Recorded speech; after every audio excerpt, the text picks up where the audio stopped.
Olá pessoal, meu nome é Tereza, eu sou acadêmica de medicina da UFSPA, faço parte da LINX e hoje eu tô aqui para mais uma aula da nossa revisão de neuroanatomia. Então, o tema que eu trouxe para vocês hoje é telencéfalo córtex. O roteiro da aula vai ser basicamente, então, a anatomia macroscópica do telencéfalo, as estruturas do córtex cerebral e a anatomia funcional do córtex cerebral. As correlações clínicas, então, eu vou deixar dissolvido durante toda a apresentação. Então, começando com a anatomia macroscópica, a gente sabe que o telencéfalo, então, ele é dividido em dois hemisférios, sendo eles direito e esquerdo, e entre eles tendo duas cavidades principais, que seria dos ventrículos laterais direito e esquerdo, também tem o terceiro ventrículo. Além disso, a gente sabe que cada hemisfério ele apresenta três polos e três faces, sendo os três polos o polo frontal, occipital e temporal, e as três faces dorsolateral, medial e inferior.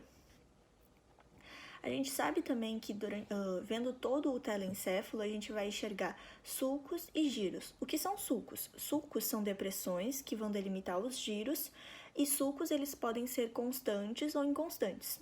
Sendo os constantes, aqui a gente vai ver e que tem nome, né? Então, o sulco lateral, ou o sulco de Sylvius, não se usa mais muito epônimo, mas várias vezes vai aparecer, então é bom também dar uma lembrada, o sulco lateral, então, ou o sulco de Sylvius. Ele separa o lobo frontal do lobo temporal e ele se divide, quando ele chega aqui mais na parte anterior, em ramo anterior, ascendente e posterior. E o sulco central, que a gente pode ver aqui, ele então separa o lobo frontal do parietal e é delimitado principalmente pelos giros pré-central e pós-central, sendo que o pré-central é motor e o pós-central é sensitivo. Isso a gente vai conseguir ver em quase todo o sistema nervoso, que sempre a parte ventral vai ser motora e a dorsal vai ser sensitiva. Então, sabendo dessa ideia, tu vai conseguir ver assim, tudo que tem frente e trás em sistema nervoso vai ser quase isso. E também tem a divisão em lobos, né? Aqui, que a gente sabe que tem 5 lobos: frontal, parietal, temporal, occipital e a ínsula. A ínsula a gente sempre esquece, mas é importante lembrar dela, porque ela faz parte também. E a gente vai só conseguir enxergar a ínsula quando abrir, então, pelo sulco de Sylvius, o sulco lateral, então a gente vai conseguir, então, enxergar a ínsula. Então, agora vendo por cada face os lobos, os seus sulcos e giros, então, na face dorsolateral a gente vai ver, então, os principais sulcos, que é o sulco pré-central, que ele é paralelo ao sulco central, e os dois delimitam juntos o giro pré-central, que é motor. E também tem, então, o sulco frontal superior e o sulco frontal inferior, que, então, vão delimitar o giro frontal superior, frontal médio e o frontal inferior. E o frontal inferior, ele é formado por várias partes, sendo 3 delas, então, a orbital, triangular e opercular. A gente sabe que, então, o giro frontal inferior, ele é muito relacionado com a área de Broca, que a gente vai ver no final da aula, que é uma área de linguagem, muito importante. O lobo temporal, então, a gente vai ver os principais sulcos, o sulco temporal superior e o sulco temporal inferior, dividindo, então, em giro temporal superior, giro temporal médio e giro temporal inferior. O lobo parietal e occipital, então agora a gente vai ver o principal sulco, né? O sulco pós-central, que vai delimitar junto com o sulco central o giro pós-central, e o sulco intraparietal, que vai dividir então o lobo parietal em lóbulo parietal superior e lóbulo parietal inferior. Esse lóbulo parietal inferior, ele então pode ser dividido em giro angular e giro supramarginal, formando então esse lóbulo parietal inferior, que tem uma grande relação com uma segunda área da linguagem, que é a área de Wernicke, que também a gente tem que gravar bem esses lugares, porque eles são muito importantes para a linguagem. Agora, por último, da face dorsolateral, a gente vai ver a ínsula. A ínsula, então, ela tem o sulco central, que vai delimitar, então, a parte anterior, que são os giros curtos, e a parte posterior, que é o giro longo. Além disso, também tem o sulco circular da ínsula, que então circunda a ínsula, que eu deixei marcado aqui também. Agora, a face medial, a gente vai ver 3 coisas principais, que é o corpo caloso, o fórnix e o septo pelúcido. Então, é importante saber as divisões do corpo caloso e do fórnix. Então, o corpo caloso ele pode ser dividido em rosto, joelho, tronco e esplênio. O fórnix em corpo, coluna e perna. Então, a gente pode ver aqui o corpo caloso com as suas divisões, o septo pelúcido logo abaixo e o fórnix. Agora, a face medial, a gente então vai ver o lobo occipital, que então tem os principais sulcos, o sulco parieto-occipital, que divide o lobo parietal do lobo occipital, e o sulco calcarino, dentro do lobo occipital, dividindo os giros complexos, ou cúneos, e o giro occipitotemporal medial, que é essa mais inferior. Agora, então, o lobo frontal e medial da face medial, a gente vai ver mais coisas, mas não precisam se desesperar, porque dá para entender. Vamos lá. Então, tem o sulco do corpo caloso, que circunda aqui. O corpo caloso está aqui, mas esse daqui é o sulco do corpo caloso, não pode confundir. Esse que está grudado no corpo caloso é o sulco do cíngulo, porque esse é o giro do cíngulo. E o sulco do corpo caloso, ele vai se dividir nessa parte mais posterior em sulco subparietal e ramo marginal. O ramo marginal, junto com o sulco paracentral, vão delimitar o lóbulo paracentral, que a parte anterior dela vai ser motora e a parte posterior dela vai ser sensitiva, como quase todo o sistema nervoso central. E eu deixei aqui marcado também o giro parahipocampal, mas isso é mais importante depois. Então, no lobo temporal agora da face inferior, a gente vai ver, então, o sulco occipitotemporal, o sulco colateral, que ele pode ser contínuo com o sulco rinal, e o sulco hipocampal. O sulco hipocampal ele é importante porque ele vai dividir o uncus do giro parahipocampal, e o giro parahipocampal ele pode se juntar com o giro do cíngulo a partir do istmo do giro do cíngulo. Então, também deixei marcado aqui. E é importante a gente lembrar também, então, das delimitações do giro occipitotemporal medial e occipitotemporal lateral. Agora, do lobo frontal da face inferior, a gente vai ver, então, os sulcos orbitários, que são essas daqui, azulzinhas, que, então, vão delimitar os giros orbitários, e o sulco olfatório, que ele fica anterior ao bulbo olfatório, que é aqui, o vermelho, e o giro reto, que fica medial ao bulbo olfatório, aqui. Agora, eu vou entrar, então, numa segunda parte da nossa aula de hoje, que são as estruturas do córtex cerebral. Então, tem uma classificação, tem várias classificações das estruturas do córtex cerebral, pode ser, então, citoarquitetural, filogenética ou até funcional. A anatômica foi a que a gente viu anteriormente em sulcos e giros, então agora a gente vai ver as outras. Então, a citoarquitetural, ela divide, então, o córtex em isocórtex e alocórtex. Isocórtex, então, é quando tu certamente tem 6 camadas e alocórtex nem sempre tem 6 camadas. Então, o isocórtex, ele tem 6 camadas e pode ser homotípico, quando tu pode dividir muito bem essas 6 camadas, e heterotípico, quando tu não consegue diferenciar muito bem. E entre esses heterotípicos, tu tem a granular e a agranular. A granular, então, ela é uma área mais sensitiva e ela compõe principalmente de camadas piramidais, 3 e 5, a gente vai ver depois as camadinhas certinhas. E a agranular, ela é mais motora e ela é composta mais das camadas granulares, que é 2 e 4. Então, a gente pode ver aqui, então, as camadas certinhos. A primeira, então, a molecular, granular externa, segunda, piramidal externa, granular interna, piramidal interna e, por fim, fusiforme. Agora, pela classificação filogenética, do mais antigo para o mais atual, então a gente tem a arquicórtex, que é formado principalmente pelo hipotálamo, depois paleocórtex, que é uncus e giro parahipocampal, e o neocórtex, que é a parte mais medial do sulco renal e quase todo o resto do córtex. Agora, entrando então na terceira parte da nossa aula, que seria da classificação funcional do córtex cerebral, a gente vê que o córtex cerebral ele pode ser dividido em áreas de projeção e áreas de associação. Áreas de projeção são áreas primárias, onde tem uma relação direta com a ação ou com a sensação. Então, ela tem a parte sensitiva e motora e ela tem uma relação direta. Já a área de associação, ela é secundária ou terciária. A secundária, quando tem uma relação mais indireta, unimodal, que pode ser sensitiva ou motora, ou terciária. Área de associação terciária, que são multimodais ou supramodais, porque elas exercem funções mais complexas. Então, começando aqui por áreas, a gente vai ver, então, primeiro a área somestésica primária. Então, já que ela é primária, ela é uma área de projeção. Ela localiza-se, então, principalmente no giro pós-central, nas áreas de Brodmann 1, 2 e 3. Brodmann, desculpa. Então, começando agora vendo cada área. A área somestésica primária, já que ela é primária, ela é uma área de projeção. Ela localiza-se principalmente, então, no giro pós-central, que é aqui, representando das áreas de Brodmann 1, 2 e 3.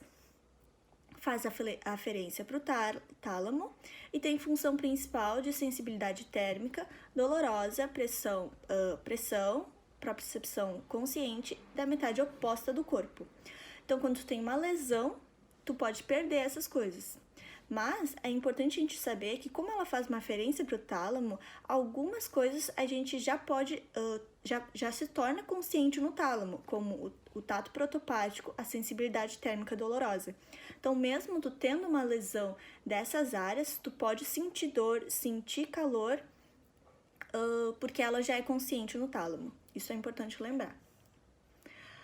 E é também muito importante a gente lembrar que a área somestésica primária e tanto a motora primária, a gente tem o homúnculo. O homúnculo de Penfield é isso daqui, e que ela faz uma divisão uma segmentação do córtex por partes do corpo. Como a gente pode ver aqui, a parte mais medial é dos membros inferiores, a parte mais lateral tem a face, os lábios, e ela é proporcional à capacidade de sensibilidade. Então, a gente tem os dedos muito mais sensíveis do que, por exemplo, a coxa. Então, aqui o dedo está muito maior do que o tamanho da coxa. Os lábios são muito maiores do que outras partes do corpo, por exemplo.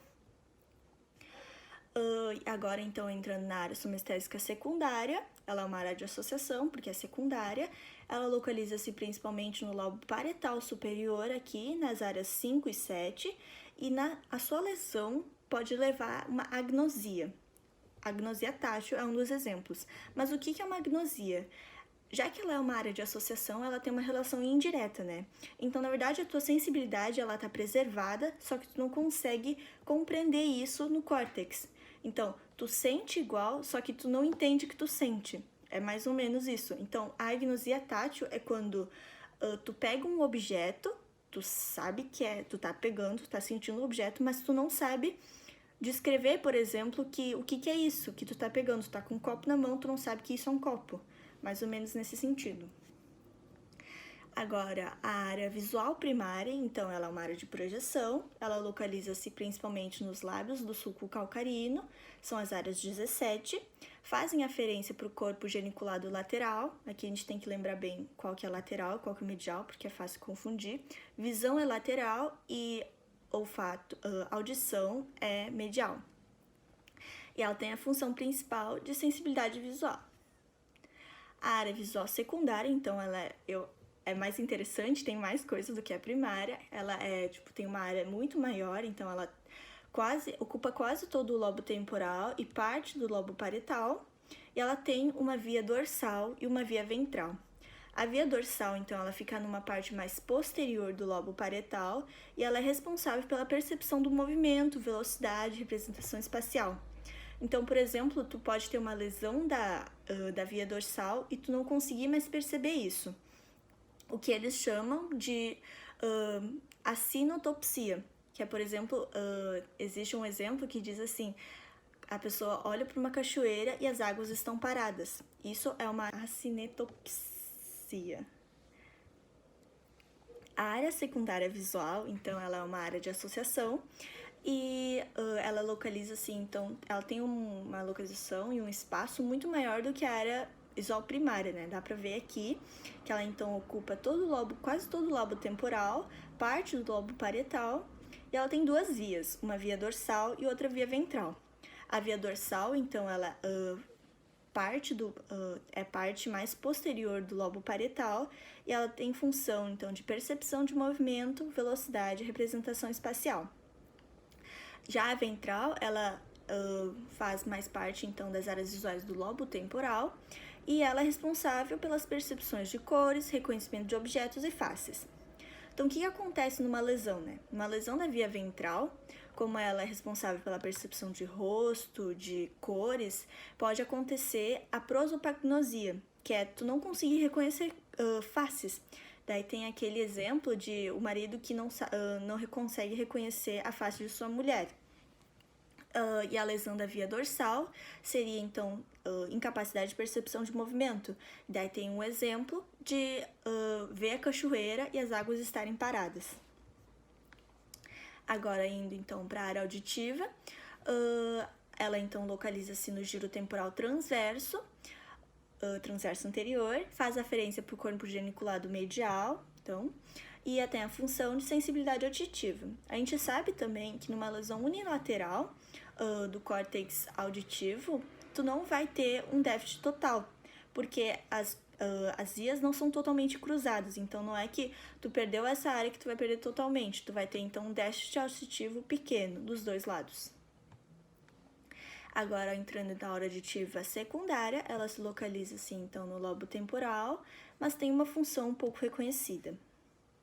Entrando, então, na área vestibular, ela é uma área de projeção primária, localiza-se, então, nessa parte mais inferior do giro pré-central, tem aferência para aparelho vestibular e tem mais a função de equilíbrio, daquela parte vestibular do equilíbrio e não tanto da parte auditiva.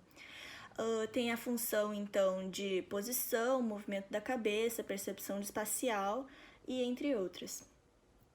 A área olfatória, então, ela localiza-se nessa parte interior do úncus, mas o giro parahipocampal, que a gente sabe que é aqui perto, faz referência para o aparelho olfatório e tem a função de sensibilidade olfatória.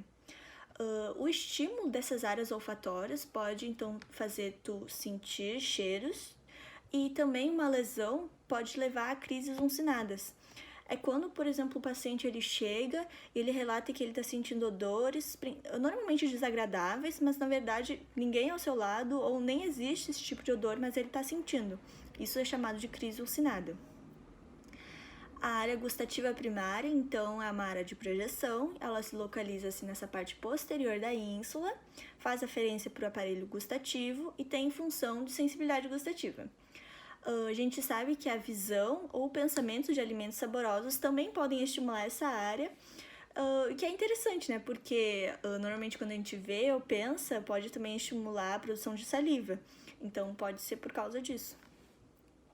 A área gustativa secundária, então a área de associação, ela se localiza nessa região órbito-frontal da área pré-frontal e ela recebe aferências da ínsula. Entrando agora na área motora, a gente então vai falar sobre a área motora primária primeiro. Ela é uma área de projeção, se localiza-se principalmente no giro pré-central, faz referência para o tálamo, cerebelo, áreas associativas e referências para o trato córtico-espinal e córtico-nuclear. Tem função principal de atividade voluntária. E a gente sabe que o homúnculo de Penfield, por exemplo, na sensitiva, ela era proporcional à tua capacidade de sentir delicadezas, né? Sensações pequenas e delicadas. E agora, na parte motora, também é por delicadeza. Então, a gente vê que os dedos são muito maiores, porque a gente pode executar movimentos muito mais delicados com os dedos do que com o tórax ou com qualquer outra parte do corpo, né? Agora, então, a área motora secundária é uma área de associação. Ela, então, tem a área pré-motora, que seria essa, localizada nessa face lateral do hemisfério, e tem função principal de postura básica preparatória, e ele integra o sistema de neurônios espelhos, que seria esse sistema de imitação e é utilizada muito de aprendizagem para as crianças pequenas. Também de planejamento motor. Isso é importante porque, por exemplo, quando tu tem uma lesão das áreas motoras secundárias, tu vai ter apraxia. E o que é apraxia? Apraxia é quando tu consegue executar o movimento, mas tu não sabe como executar o movimento. Porque quando a gente quer fazer alguma coisa, não só os músculos têm que estarem aptos, mas também a gente tem que saber como fazer isso. Então, a pessoa tem os músculos prontos para tu levantar o braço, só que tu não sabe como levanta um braço. Tu não vai conseguir fazer o movimento. Então, isso é uma apraxia. A área motora suplementar, também uma área motora secundária, localizada na face mais medial do giro frontal superior, também tem a função de planejamento motor, consequentemente a sua lesão também leva à apraxia e faz conexões com corpos estriados e área motora primária. Agora entrando na área associativa terciária, que são as áreas mais supramodais, mais complexas, a gente já vai falar então da área pré-frontal. Ela então é essa parte, localiza-se no lobo frontal anterior, então é quase todo o lobo frontal que não é motora. Faz conexões com os núcleos dorsais medial do tálamo, as áreas límbicas e as áreas secundárias. Tem então função mais complexas como pensamento, memória, processos simbólicos, tomada de decisão. Então uma lesão dela pode levar ao tamponamento psíquico, e isso foi utilizado por muito tempo como tratamento de doenças psíquicas. As pessoas iam lá e faziam ressecção da área pré-frontal. Só que isso levava a pessoa a um tamponamento, ou seja, ela não reage a nenhuma forma de emoção e pode fazer, então, ações inadequadas para o ambiente, como o exemplo do Phineas Gage, que é um exemplo de acidente que aconteceu dessa de lesão da área pré-frontal e, consequentemente, ele teve que retirar, então, essa área dele. E ele, então, levou a uma mudança de personalidade e depois a ações inadequadas para a sociedade, assim. Agora, a área parietal posterior também é a área de associação terciária, então ela localiza-se nessa área supramarginal e angular do lóbulo parietal inferior. Ela é uma área de esquema corporal e tem a função de percepção espacial. Isso é muito legal quando a gente pensa na lesão dela, que tem então a síndrome de negligência. Isso acontece, por exemplo, quando a pessoa tem uma lesão da área parietal posterior direita, ela vai ter uma negligência do seu mundo esquerdo. A pessoa, então, ela vai fazer barba só do lado direito, ela vai fazer... ela vai ignorar todo o seu mundo esquerdo como se não existisse. Então, ela vai fazer tudo só do direito. Ela vai calçar só o sapato direito, ela vai ver as coisas só do lado direito. Então, tu vai perceber uma negligência total do mundo esquerdo. Agora, por fim, das áreas de associação, o córtex insular anterior, ele tem, então, a função de empatia, de conhecimento da própria fisionomia, de nojo, de percepção de comportamentos subjetivos, da emoção, e entre outras mais complexas que a gente viu. Agora, então, entrando nas áreas de linguagem, que a gente até falou ali no início, um pouquinho sobre as áreas de Broca e Wernicke, da localização deles, agora a gente vai ver mais ou menos como é que é. Então, a localização, como a gente tinha visto antes, essa área opercular e triangular, faz referências para as áreas de associação de Wernicke e referências para os músculos da vocalização, porque a função dele é motora, a atividade motora de fala, de escrita da linguagem, de expressão da linguagem, né? Então, uma lesão da área de Broca pode levar a uma afasia de Broca, que é quando a pessoa compreende tudo que tu fala, mas ela não consegue te responder nem por fala, nem por escrita. Essa, então, é uma consequência da lesão da área de Broca. Já uma lesão da área de Wernicke, tu vai ter, então, a pessoa não consegue compreender o que tu fala, nem o que está escrito. Então, vai ter uma dislexia, que seria a incapacidade de leitura, né? Já na área de Broca, disgrafia, que tu não consegue escrever. E a área de Wernicke, ela se localiza, assim, então, nos lobos temporal e parietal, aqui nessa junção. E ela faz conexão com a área de Broca pelo fascículo longitudinal superior, que faz, então, essa ligação entre a área de Wernicke e a área de Broca. E tem, então, função de percepção da linguagem, logo de compreensão também. Então, quando tem a afasia de Wernicke, tu não vai compreender a linguagem nem por escrita, nem por fala. Por último, então, falando da assimetria das funções corticais, a gente sabe que, então, pessoas têm hemisférios dominantes e não dominantes, sendo os dominantes normalmente responsáveis por raciocínios matemáticos, lógicos, de linguagem, e o hemisfério não dominante para reconhecimento de pessoas, atividades mais artísticas, musicais. E essa dominância pro lado pro lado esquerdo, normalmente para destros, chega a 96%. Já para canhotos ou ambidestros, esse número é de 70%. Então, era isso que eu tinha para compartilhar com vocês. Muito obrigada!